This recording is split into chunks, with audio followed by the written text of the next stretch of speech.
ಈ ಎರಡು railway root ಇಂದ ಕ್ರಾಂತಿವೀರ ಸಂಗೊಳ್ಳಿ ರಾಯಣ್ಣ ನಿಲ್ದಾಣ ಮತ್ತೆ ತುಮಕೂರು ರೈಲ್ವೆ ನಿಲ್ದಾಣ ಓವರ್ ಕ್ರೌಡಿಂಗ್ ಸಮಸ್ಯೆ ಆಗೋದು ಗ್ಯಾರಂಟಿ. ಇವಾಗೇನ್ ಕ್ರೌಡ್ ಇಲ್ವಾ? ಅಫ್ಕೋರ್ಸ್ ಇದೆ, ಆದ್ರೆ ಈ ಅಡಿಷನಲ್ ರೂಟ್ ಆದ್ರೆ ಇನ್ನು ಭಯಂಕರ ಓವರ್ ಕ್ರೌಡಿಂಗ್ ಆಗುತ್ತೆ.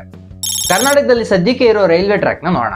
ಟಡ್ವಾಲ್ ಇಂದ ಬೆನಾಲ್ 151 ಕಿಲೋಮೀಟರ್, ಬೆನಾಲ್ ಇಂದ ಗದಗ್ 142 ಕಿಲೋಮೀಟರ್, ಶೆಡ್ಬಾಲ್ ಇಂದ ಲೋಂಡಾ 190 ಕಿಲೋಮೀಟರ್, ಲೋಂಡಾ ಇಂದ ಕಡೂರ್ ಜಂಕ್ಷನ್ 350 ಕಿಲೋಮೀಟರ್, ಹುಬ್ಬಳ್ಳಿಯಿಂದ ಹದ್ದಿನಗುಂಡು 222 ಕಿಲೋಮೀಟರ್, ಹದ್ದಿನಗುಂಡು ಇಂದ ಚಿಕ್ಕಜಜೂರು 186 ಕಿಲೋಮೀಟರ್, ಚಿಕ್ಕಜಜೂರು ಜಂಕ್ಷನ್ ಇಂದ ಕಡೂರ್ ಜಂಕ್ಷನ್ 81 ಕಿಲೋಮೀಟರ್, ತಲಗುಪ್ಪ ಇಂದ ಕ್ರಾಂತಿವೀರ ಸಂಗೊಳ್ಳಿ ರಾಯಣ್ಣ 409 ಕಿಲೋಮೀಟರ್, ಅರಸೀಕೆರೆ ಜಂಕ್ಷನ್ ಇಂದ Mangaluru junction 209 kilometre, Hassan junction ಇಂದ ಚಾಮರಾಜನಗರ 174 ಕಿಲೋಮೀಟರ್, ಮೈಸೂರು ಜಂಕ್ಷನ್ ಇಂದ ಕ್ರಾಂತಿವೀರ ಸಂಗೊಳ್ಳಿ ರಾಯಣ್ಣ 144 ಕಿಲೋಮೀಟರ್.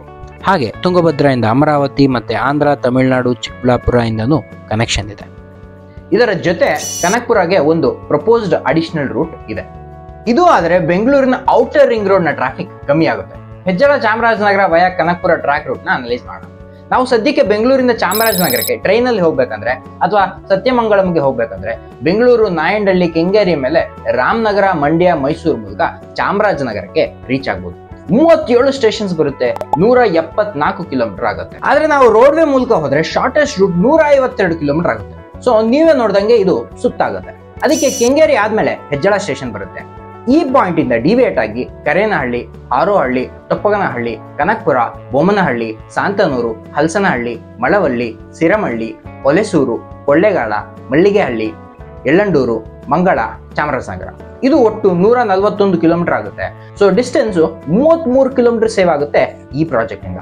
ಹಾಗೆ ಈ ಏರಿಯಾಗಳಿಗೆ ಸಬರ್ಬನ್ ರೈಲ್ವೆ ಬಂದ್ರೆ ಔಟರ್ ರಿಂಗ್ ರೋಡ್ ನಲ್ಲಿ ಟ್ರಾಫಿಕ್ ಕಮ್ಮಿ ಆಗುತ್ತೆ. ಹೇಗೆ?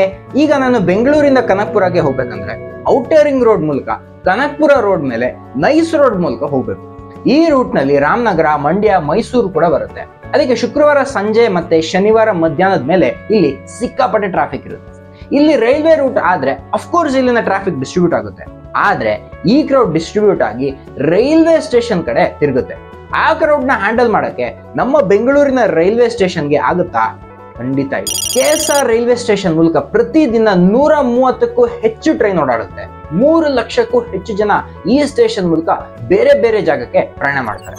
ಆಂಧ್ರ ಕಡೆಯಿಂದ ಪೆಂಡಕಲ್ಲು, ಕಲ್ಲೂರು, ಅನಂತಪುರ, ಧರ್ಮವರಂ, ಪೆನಕೊಂಡ, ಹಿಂದೂಪುರ ಕಡೆಯಿಂದ ಬೆಂಗಳೂರಿಗೆ ಕನೆಕ್ಟ್ ಆದ್ರೆ ತಮಿಳುನಾಡು ಕಡೆಯಿಂದ ಜೋಲಾರಪೇಟೈ ಮತ್ತೆ ಧರ್ಮಪುರಿಯಿಂದ ಕನೆಕ್ಟ್ ಆಗುತ್ತೆ. ಕರ್ನಾಟಕದಲ್ಲೂ ಕೋಲಾರ, ಚಿಕ್ಕಬಳ್ಳಾಪುರ, ಚಾಮರಾಜನಗರ, ತುಮಕೂರು ಕಡೆಯಿಂದ ಕನೆಕ್ಟ್ ಆಗುತ್ತೆ. ಈ ಎಲ್ಲಾ ಜಾಗಗಳಿಗೆ ಹೋಲಿಸಿದ್ರೆ ಬೆಂಗಳೂರು ಮೇಜರ್ ಪಾಯಿಂಟ್. ಸೊ ಹೆಚ್ಚಿನ ಪ್ಲಾಟ್ಫಾರ್ಮ್ಸ್ ಮತ್ತೆ ಆಲ್ಟರ್ನೇಟಿವ್ ಸ್ಟೇಷನ್ಸ್ ಅಗತ್ಯ ಇದೆ. ಸೊ ಯಶವಂತಪುರ ಇರ್ಬೋದು, ಕೆಂಗೇರಿ, SMVT, ಬೈಯಪ್ಪನಹಳ್ಳಿ ಈ ರೀತಿ ಸ್ಟೇಷನ್ಸ್ ನ ಇನ್ನು ಎಕ್ಸ್ಪ್ಯಾಂಡ್ ಮಾಡೋ ಅಗತ್ಯ ಇದೆ. ಇನ್ನು ನಾವು ಎರಡನೇ ಮೇಜರ್ ಪಾಯಿಂಟ್ ತುಮಕೂರು ಕಡೆ ಫೋಕಸ್ ಮಾಡೋಣ. ಇಲ್ಲೂ ಕೂಡ ಒಂದು ಹೊಸ ಆಲ್ಟರ್ನೇಟಿವ್ ರೂಟ್ ಪ್ರಪೋಸಲ್ ಇದೆ. ಈ 200 ಕಿಲೋಮೀಟರ್ ರೈಲ್ವೆ ಲೈನ್ ತುಮಕೂರಿಗೆ, ದಾವಣಗೆರೆಗೆ, ಹಾಸನ ಹತ್ರ ಬರೋ ಇಷ್ಟು ಜಾಗಗಳಿಗೆ ಹಾಗೆ ಬೆಂಗಳೂರಿಗೂ ಸಹಾಯ ಮಾಡುತ್ತೆ. ಹೇಗೆ? ಸದ್ಯಕ್ಕೆ ನಾವು ತುಮಕೂರಿಂದ ದಾವಣಗೆರೆಗೆ ರೀಚ್ ಆಗ್ಬೇಕಂದ್ರೆ ದಾಬಸ್ಪೇಟೆ, ಅರಸೀಕೆರೆ, ಕಡೂರು ಮೂಲಕ ಹೋಗ್ಬೇಕು. ಈ ರೂಟ್ ಶಿವಮೊಗ್ಗಗೆ ಹೋಗುತ್ತೆ. ಆದ್ರೆ ನಾವು ದಾವಣಗೆರೆಗೆ ಹೋಗ್ಬೇಕಂದ್ರೆ ಅಜ್ಜಂಪುರ, ಹನುಮನಹಳ್ಳಿ ಮೂಲಕ ದಾವಣಗೆರೆಗೆ ರೀಚ್ ಆಗ್ಬೇಕು. ಈ ರೂಟ್ ಅಪ್ರಾಕ್ಸಿಮೇಟ್ ಆಗಿ 280 ಕಿಲೋಮೀಟರ್ ಇರುತ್ತೆ. ಸೊ ಈ ಹೊಸ ಟ್ರ್ಯಾಕ್ ರೂಟ್ ಆದ್ರೆ 80 ಕಿಲೋಮೀಟರ್ ಸೇವ್ ಆಗೋ ಜೊತೆಗೆ ರೈಲ್ವೆ ಕ್ರಾಸಿಂಗ್ ಸಮಸ್ಯೆಯನ್ನು ಸಾಲ್ವ್ ಆಗುತ್ತೆ. ಹೇಗೆ? ಈಗ ನಾನು ದಾವಣಗೆರೆ ಮೇಲೆ ಟ್ರೈನ್ ಅಲ್ಲಿ ಹೋಗ್ಬೇಕಂದ್ರು, ಶಿವಮೊಗ್ಗ ಇಂದ ಟ್ರೈನ್ ಮೇಲೆ ಹೋಗ್ಬೇಕಂದ್ರು ಈ ರೂಟ್ ಮೂಲಕನೇ ಹೋಗ್ಬೇಕು. ಸೊ ಇಲ್ಲಿ ಒಂದು ಅಡಿಷನಲ್ ರೂಟ್ ಆದ್ರೆ 2 ಸಮಸ್ಯೆ ಸಾಲ್ವ್ ಆಗುತ್ತೆ. ಇದರ ರೂಟ್ ಮ್ಯಾಪ್ ನೋಡೋದಾದ್ರೆ ತುಮಕೂರು, ಊರುಕೆರೆ, ಜೋಗಿಹಳ್ಳಿ, ಚಿಕ್ಕನಹಳ್ಳಿ, ಸಿರಾ, ತಾವರೆಕೆರೆ, ಹಿರಿಯೂರು, ಮೇಟಿಕುರಿಕೆ, ಆಯಮಂಗಳ, ಪಲವನಹಳ್ಳಿ, ಚಿತ್ರದುರ್ಗ, ಸಿರಿಕೆರೆ, ಹೆಬ್ಬಲು, ತೋಳಹುಣಸೆ ಮತ್ತೆ ದಾವಣಗೆರೆ. ಸೊ ಹೊಸ ರೈಲ್ವೆ ರೂಟ್ಸ್ ಆಗ್ತಿದೆ. ರೈಲ್ವೆ ಸ್ಟೇಷನ್ ನಲ್ಲಿ ಮೂಲ ಸೌಕರ್ಯನ ಅಭಿವೃದ್ಧಿ ಮಾಡೋ ಕಡೆ ಆದಷ್ಟು ಬೇಗ ಸರ್ಕಾರ ಗಮನ ವಹಿಸಬೇಕು ಅಂತ ಹೇಳ್ತಾ ಈ ನನ್ನ ವಿಡಿಯೋನ ಮುಗಿಸ್ತಾ ಇದ್ದೀನಿ. ಈ ನನ್ನ ವಿಡಿಯೋ ಇಷ್ಟ ಆಗಿದ್ರೆ ಲೈಕ್ ಮಾಡಿ, ಶೇರ್ ಮಾಡಿ, ಸಬ್ಸ್ಕ್ರೈಬ್ ಮಾಡಿ. ಮುಂದಿನ ಸಲ ಮುಂದಿನ ವಿಡಿಯೋ ಸಿಗೋಣ. ಅಲ್ಲಿ ತನಕ tata, take care, bye bye, see you.